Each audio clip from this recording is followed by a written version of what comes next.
ya. Oke, jadi aku tampilkan dulu bacaannya. Oke, sebentar ya. Kita berarti baca dua ayat nih, Fen, ya. Oke, Puji Tuhan, Perjanjian Baru, Kisah Para Rasul, ayat pasal 7. Ya, aku share screen. Sebentar. Kayak gini ya. Ayat 20 sampai 40 ya. Oke, kita doa dulu sebelum kita mulai baca. Puji Tuhan. Amin. Tuhan Yesus, Tuhan terima kasih kepadamu atas berkat rohani maupun jasmani yang Dikau berikan sepanjang hari ini. Amati kami Tuhan agar makin hari juga boleh setia pada setiap perkataanmu. Tuhan rahmati juga teman-teman yang belum bisa bergabung. Sungguh biarlah meskipun dalam berbagai perkara, kami terus mengandalkan dirimu, mengambil dirimu sebagai segala. Oh Tuhan terima kasih, kami mengucap syukur. Amin. Baik, Puji Tuhan. Kita baca ya, gantian. Dua ayat dari pasal 7 ayat 20 sampai 40. Amin. Pada waktu itulah Musa lahir dan ia elok di mata Allah. 3 bulan lamanya ia diasuh di rumah ayahnya. Lalu ia dibuang sampai tetapi putri Firaun memungutnya dan mengasuhnya seperti anaknya sendiri. Musa pun dididik dalam segala hikmat orang Mesir, dan ia berkuasa dalam perkataan dan perbuatannya. Pada waktu ia berumur 40 tahun, timbullah keinginan dalam hatinya untuk mengunjungi saudara-saudaranya, yaitu orang-orang Israel. Amin, Puji Tuhan. Ayat berikutnya, ayat 24. Ketika itu ia melihat seseorang dianiaya oleh seorang Mesir, lalu ia menolong dan membela orang yang ditindas itu dengan membunuh orang Mesir itu. Ia menyangka saudaranya akan mengerti bahwa Allah memakai dia untuk menyelamatkan mereka, tapi mereka tidak mengerti. Keesokan harinya, ia muncul lagi ketika 2 orang Israel sedang berkelahi. Lalu ia berusaha mendamaikan mereka. Katanya, saudara-saudara, bukankah kamu ini bersaudara? Mengapa kamu saling menganiaya? Tetapi orang yang berbuat salah kepada temannya itu menolak Musa dan berkata, siapa yang mengangkat engkau menjadi pemimpin dan hakim atas kami? Amin. Ayat 28, apakah engkau bermaksud membunuh aku, sama seperti engkau membunuh orang Mesir itu kemarin? Dengar perkataan itu, larilah Musa dan hidup sebagai pendatang di tanah Midian. Di situ ia memperoleh 2 orang anak laki-laki. Musa heran tentang penglihatan itu, dan ketika ia pergi ke situ untuk melihatnya dari dekat, datanglah suara Tuhan kepadanya. Akulah Allah nenek moyangmu, Allah Abraham, Ishak, dan Yakub. Musa pun gemetar dan tidak berani lagi melihatnya. Amin. Lalu firman Tuhan kepadanya, tinggalkanlah kasutmu dan dari kakimu, sebab tempat engkau berdiri adalah tanah yang kudus. Aku telah memperhatikan dengan sungguh kesengsaraan umatku di tanah Mesir, dan aku telah mendengar keluh kesah mereka, dan aku telah turun untuk melepaskan mereka. Sekarang marilah engkau akan kuutus ke tanah Mesir. Musa yang telah mereka tolak dengan mengatakan, siapa yang mengangkat engkau menjadi pemimpin dan hakim, dialah juga yang telah diutus oleh Allah sebagai pemimpin dan pembebas oleh malaikat yang telah menampakkan diri kepadanya di semak duri itu. Dialah yang membawa mereka keluar dengan mengadakan mujizat-mujizat dan tanda-tanda di tanah Mesir, di Laut Merah, dan di padang gurun selama 40 tahun. Musa ini pula yang berkata kepada orang Israel, seorang nabi seperti aku ini akan dibangkitkan Allah bagimu dari antara saudara-saudaramu. Musa inilah yang menjadi pengantara dalam sidang jemaah di padang gurun di antara malaikat yang berfirman kepadanya di Gunung Sinai dan nenek moyang kita. Dan dialah yang menerima firman-firman yang hidup untuk disampaikan kepada kita.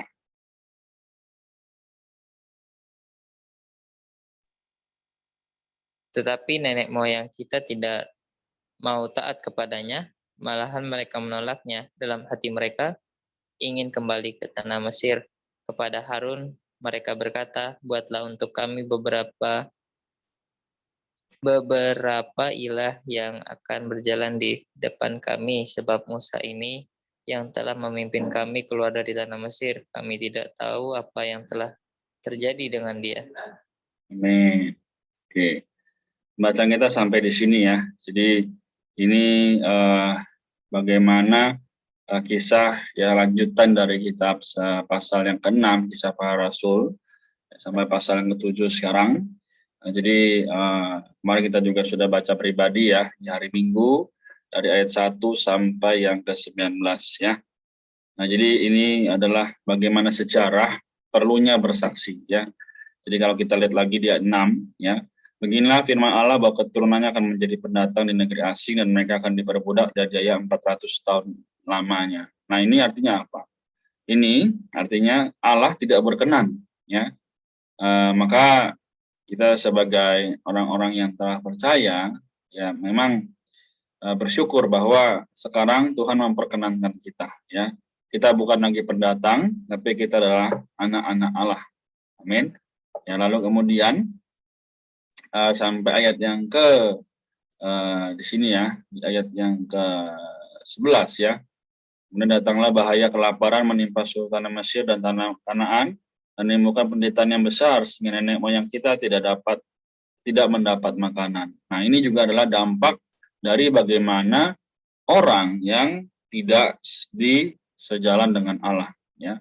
Tidak memiliki kedambaan untuk memakan atau menikmati firman Allah. Akhirnya apa? Memang hidup dalam tubuh daging ya, tapi di dalam roh tidak mendapatkan makanan, tidak mendapatkan firman. Nah, ini sungguh amat kasihan ya, sudah diselamatkan, sudah menjadi orang Kristen, ya sudah percaya bahwa Tuhan mati buat kita semua, tapi nyatanya tidak mendapat makanan.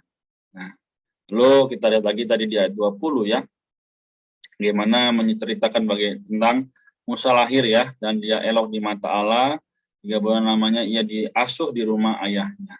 Ya, lalu ia dibuang, tapi putri Firaun memengutnya dan mengasuhnya seperti anaknya sendiri. Ini artinya apa? Di setiap zaman, ya di setiap waktu, Tuhan pasti ingin membangkitkan orang-orang yang bisa bekerja sama dengan Allah.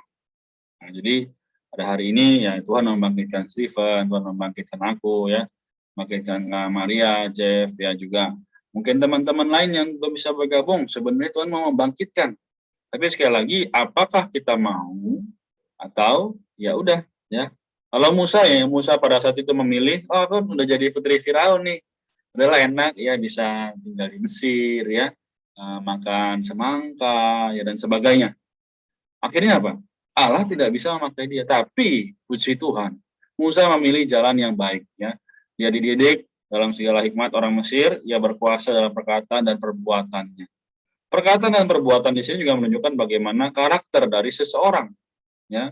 Mereka ya manusia hidup mungkin perkataan dan perbuatannya belum sesuai dengan firman Allah, maka sulit untuk membicarakannya.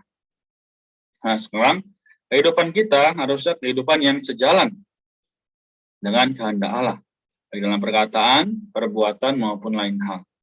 Nah, jadi malam ini ya sekali lagi kita mendorong ya, semoga setiap hari meskipun kita banyak hal perkara yang kita kerjakan, tapi mari ya kita betul-betul dididik ya dalam hikmat ya, kita sekolah ya, kita bekerja, semua adalah untuk kita hidup.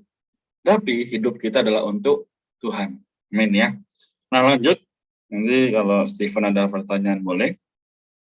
Kalau mau bersaksi juga boleh. Katakan ayat 26.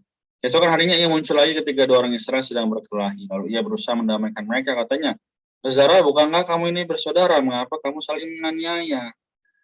Nah, di sini artinya orang-orang yang tanda kutip Kristen bisa saja saling menganiaya.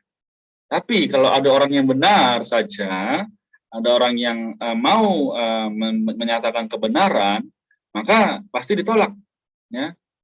menolak Musa dan berkata, siapa yang mengangkat kau menjadi pemimpin dan hakim atas kami? Nah, malam ini juga banyak perkara dalam kehidupan orang Kristen demikian.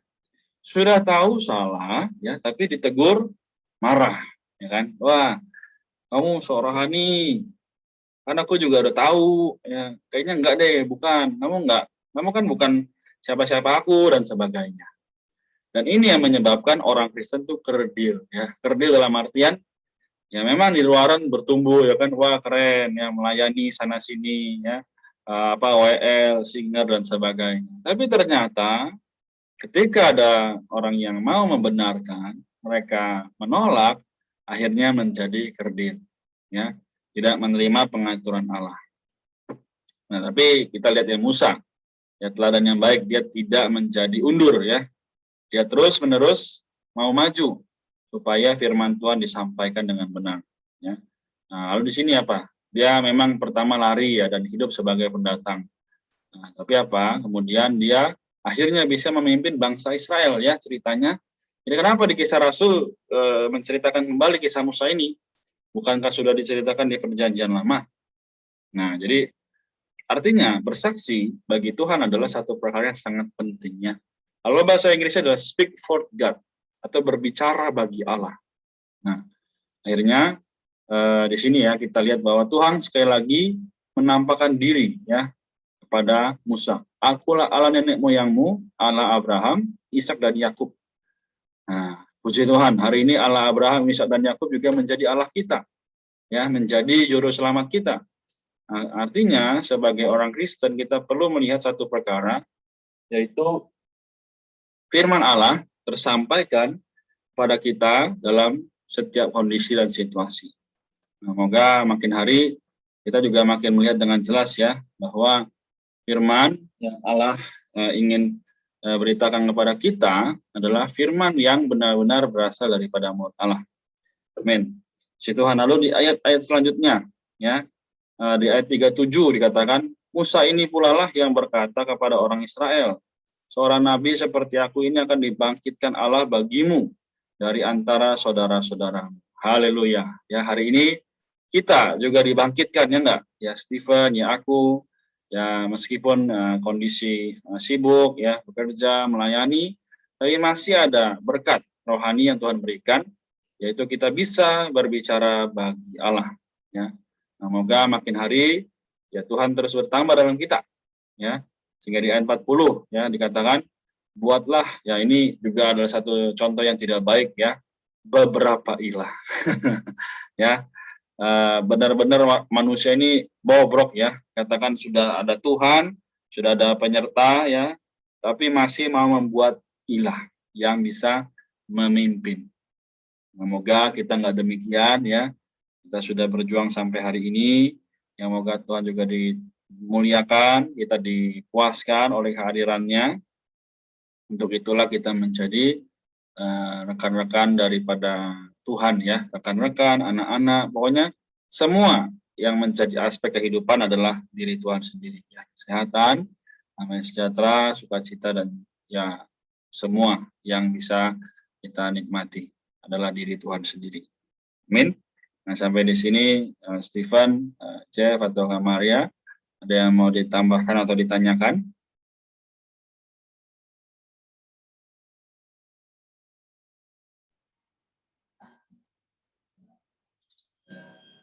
Iya, benar sih, tuh kita memang udah dilahirkan, dibangkitkan Tuhan untuk, ya, jadi contohnya seperti Musa ini, ya, ya. Tapi kita kebanyakan nggak menyadari kita udah ditunjuk Tuhan untuk nolong saudara-saudara kita di sekitar kita yang masih jauh gitu sama Tuhan. Cuman kita nggak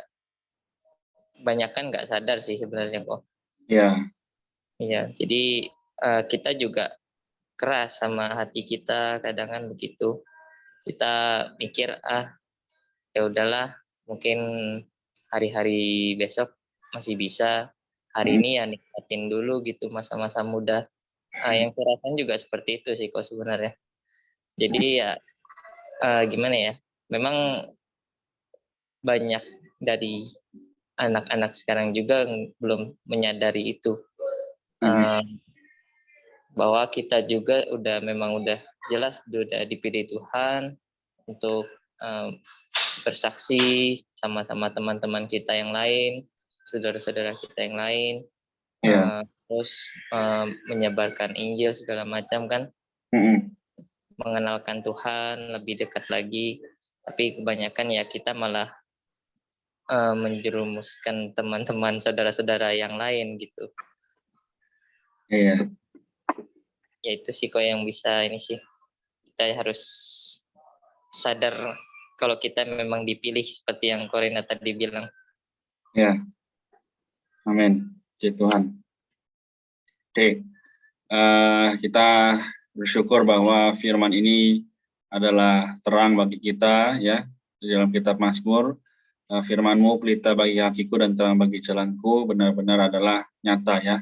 Nah, semoga malam hari ini pembahasan kita ya, tidak sampai di sini aja, tapi justru makin hari ya makin Tuhan bisa menambahkan kasih karunia juga berkat rohani ya, yaitu kekuatan, damai sejahtera, sukacita.